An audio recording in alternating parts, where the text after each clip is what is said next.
Letter name or letter sound, কোনটি আগে শেখাবেন? অনেক অভিভাবকদের এই একটাই প্রশ্ন থাকে যে আপু আমরা কোনটা আগে শেখাবো সন্তানকে, আগে লেটার নেম শেখাবো নাকি লেটার সাউন্ড শেখাবো?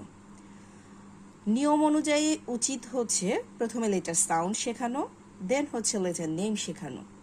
এতে করে শিশুদের মধ্যে এক ধরনের ফনেমিক অ্যাওয়ারনেস তৈরি হয়।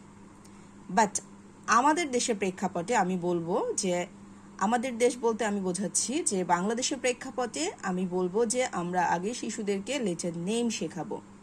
কারণটা কি? কারণ হচ্ছে আমাদের বেশিরভাগ প্রতিষ্ঠানগুলোতেই কিন্তু এখনও ফনিক্সটার চর্চা করা হয় না। হাতে গোনা কিছু প্রতিষ্ঠান আছে যেখানে কিনা তাদেরকে ফনিক্স দিয়ে ইংরেজি রিডিংটা শেখানো হয়।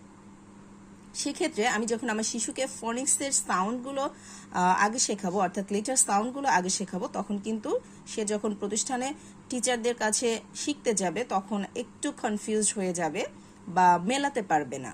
সেদিক থেকে আমরা যদি তাদেরকে লেটার নেমের পাশাপাশি লেটার সাউন্ডগুলো শেখাই, অর্থাৎ আগে লেটার নেমগুলো শিখিয়ে দেন লেটার সাউন্ডগুলো শেখাই, তাহলে সে তার যে ক্লাসের পড়াগুলো আছে সেগুলোর সঙ্গে সামঞ্জস্য তৈরি করতে পারবে এবং তার জন্য বিষয়টা কঠিন মনে হবে না, খুব সহজেই সে বিষয়গুলো আয়ত্ত করে নিতে পারবে। আশা করি বুঝতে পেরেছেন যে কোনটি আগে শেখাতে হবে।